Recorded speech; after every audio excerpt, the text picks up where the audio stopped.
teman RB. Ini terkait dengan ransomware yang menyerang ke Bank Indonesia. Valid. Teman-teman bisa bayangin nggak? eh, Lembaga sebesar Bank Indonesia di negara Indonesia itu bisa kena serangan. Tapi kita tidak perlu heran, negara manapun, mau Amerika pun bisa kena serangan. Serangan ini bicara serangan cyber. Dan serangan ini nggak main-main loh teman-teman. Itu serangan itu bisa terjadi karena lemahnya proteksi dari akses komputer kita. Jadi yang saya mau bahas di sini, serangan siber bisa menyasar siapa saja, siapapun bisa terkena serangan siber. Dan berarti itu serangan cyber itu berbahaya dan dampaknya tidak bagus teman-teman. Sehingga teman-teman, kalau seperti Bank Indonesia pun bisa terkena. Jadi bagaimana caranya agar tidak terkena serangan cyber itu? Jadi kan serangan cyber bisa masuk karena melalui perangkat akses komputer ke server yang tidak aman, atau enggak kita mengakses komputer kita secara tidak aman. Misalkan kita download macam-macam dari internet, itu sebetulnya kan banyak serangan, banyak malware di dalamnya, banyak apalah, contohnya bisa iklan, bisa saya ngalami download itu toto saya terdaftar harus bayar langganan langganan konten di dari provider, walaupun kita itu masih skala kecil tuh, skala minimum, sehingga saya bisa komplain. Tapi kalau yang serangan cybernya seperti ransomware itu luar biasa tuh. Jadi kalau saya baca ini, dia dia sampai curi data pribadi kita. Ya, kita kan mengakses login itu kan pakai data pribadi. Kalau bisa dia retas, berarti ada celah keamanan yang rendah teman-teman. Nah, celah keamanan itu digunakan untuk mengakses data pribadi. Ya, bisa jadi password, bisa jadi nama lengkap, ya. Dan yang dicuri itu yang pada komputer, gambarannya pada komputer yang lemah itu. Perangkat yang kita pakai untuk mengakses itu berarti kan lemah.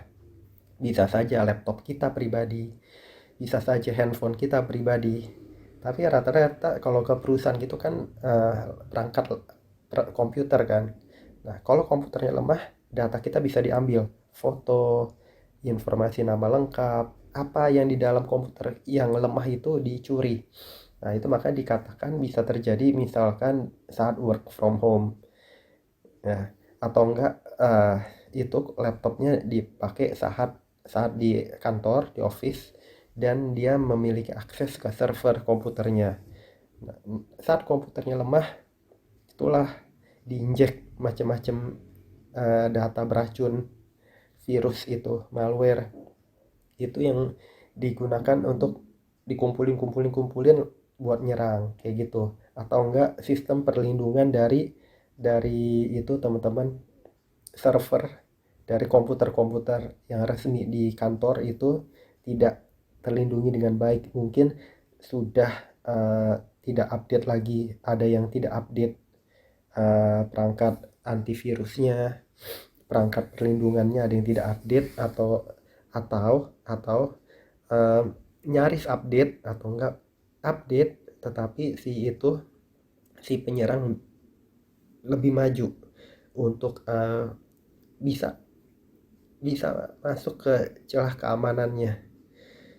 Ya, itu dunianya sudah lebih ini lagi ya.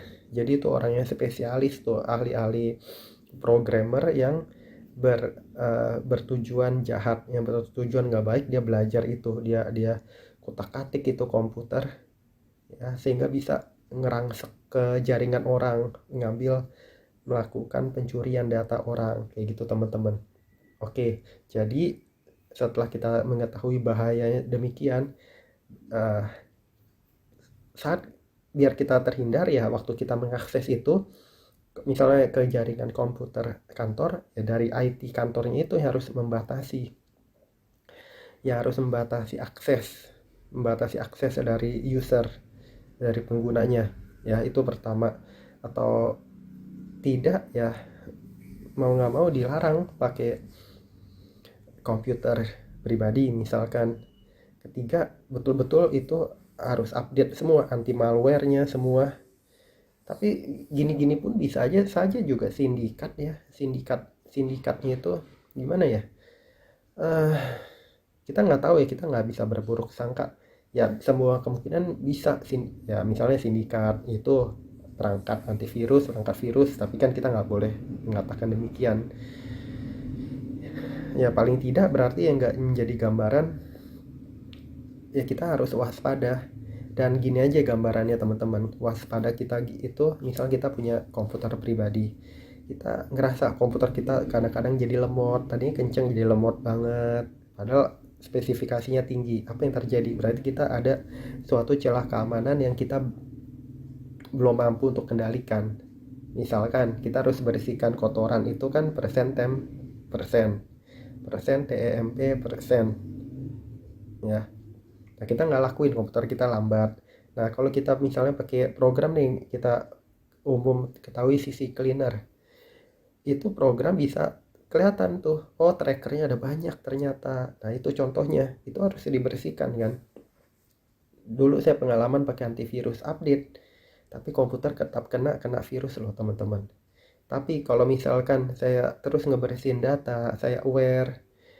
Jadi zaman sekarang itu yang saya ketahui, virus itu nggak sedahsyat menunjukkan mukanya seperti zaman dulu. Kalau zaman dulu kan misalnya kita kontrol alt del atau apa lebih cepat nampak, atau enggak kita nggak tiba-tiba nggak bisa akses kita punya file, apalagi waktu zaman disket dulu kan, tuh susah tiba-tiba teman-teman.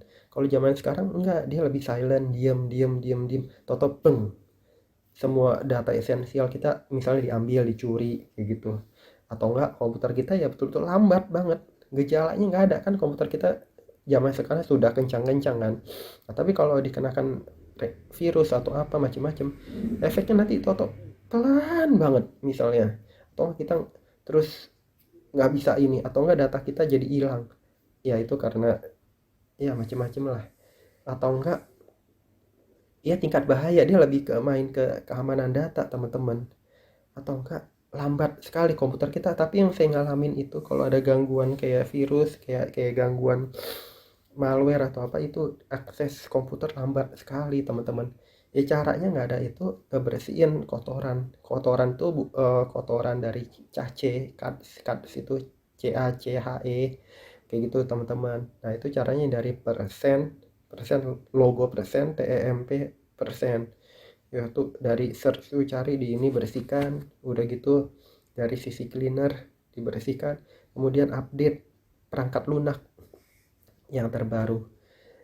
Lalu kita sebisa mungkin hindarin program-program yang tidak resmi. Kalau kita pakai program tidak resmi, itu udah semua pada bilang tersisipkan virus, program berbahaya, program jahat. Namun kalau komputer kita untuk pribadi masih kita inilah. Tapi kalau sudah makanya kalau orang yang suka game, yang suka download macam-macam yang ilegal atau yang bukan dari resminya, itu sebetulnya patut waspada tinggi. Komputernya jangan terlalu dipakai buat yang data-data esensial itu teman-teman. Jadi ini semua ini, atau enggak dipisahkan komputer untuk game yang download berbeda dengan komputer yang untuk betul-betul data untuk kerja yang harus betul-betul aman. Jangan kan itu, ini dikatakan dia nyerangnya nih, yang ransomware nyerang Bank Indonesia itu dari email yang dimodifikasi. Jadi orang klik tahu keinjek nggak sadar data kita yang diambil, mungkin informasi ya balik informasi password, informasi data kita lah, nggak tahu lah isi yang di dalam komputer itu apa gitu ya, karena bisa masuk ngerangsek. Ingat loh, kayak misalnya virus ngerangsek di tubuh kita, virus nih ya, virus manusia, dia kan kemana-mana kita nggak tahu teman-teman kayak gitu. Jadi kita harus aware banget, update perangkat itu waktu setiap ada gejala komputer langsung bersihkan, dibereskan. Misalnya komputer lambat atau komputer nggak enak banget makainya, terus di ini, kalau nggak nanti keganggu teman-teman, asli. Apalagi kalau yang sudah perusahaan besar yang nyimpen data banyak, data keuangan, itu IT-nya udah harus lebih jago lagi, update-nya macem-macem, pembaruannya macem-macem, pembatasan akses juga betul-betul dijaga. Itu teman-teman, ya itu ingin saya bagikan. Jadi teman-teman harus cari tahu sendiri perangkat yang teman-teman pakai ya. Jangan kan itu, makanya kayak ini saya pakai Samsung ini Android, sering kan ada pembaruan kan, kayak gitu teman-teman. Juga lebih aman harus download dari tempat resmi, misal di Google Play Store, kayak gitu teman-teman. Jadi kita harus pintar-pintar deh, tiap ada gejala dibereskan, update perangkat lunak, setiap ada gejala nggak enak ya terus diperbaiki. Jangan terus paksa ya, makin nggak enak hancur itu perangkat kalau yang masih pribadi-pribadi. Tapi kalau masuk ke skala yang institusi keuangan besar segala, lebih ngeri lagi kalau tidak terus dijaga, dipantau. Ada gak nih gejala ngeheng, gejala apa, nah itu langsung dicek berkala, ada virus gak, ada apa gak, ada gangguan apa gak, diperiksa, update. Nggak tahu, data di backup, terus di backup. Nggak tahu dah, itu betul-betul harus lebih canggih banget deh teman-teman ya. Terus waspada teman-teman, jadi dipikir aja gimana Google teman-teman juga kalau ada petunjuk yang dibutuhkan. Ya itu teman-teman, kalau ada kita merasa perangkat nggak enak segala buat akses, atau enggak kita merasa ada aneh gitu teman-teman, atau enggak konsul ke IT atau gimana. Kalau sudah konsul dari yang jago juga bilang tenang aja gini, saat ada masalah ya tanggung jawab lah. Ya udah aja, mulai dari perangkat kita aja kita jaga, makanya harus terus enak teman-teman. Kalau nggak enak terus dibereskan sampai uninstall install ulang. Misalnya perangkat lunak, install ulang dah, uninstall kayak gitu teman-teman. Jadi potong, seperti potong tangan gitu, potong bagian tubuh gitu, nggak enak. Tapi yang penting data kita harus backup dulu, data esensial. Itu teman-teman yang ingin saya bagikan. Semoga kita semua aman dari serangan cyber, dari serangan virus, malware, ransomware, apapun itu teman-teman. Semoga bermanfaat. Jangan lupa subscribe, like, share, komen. Sampai jumpa di video-video saya berikutnya. Bye bye.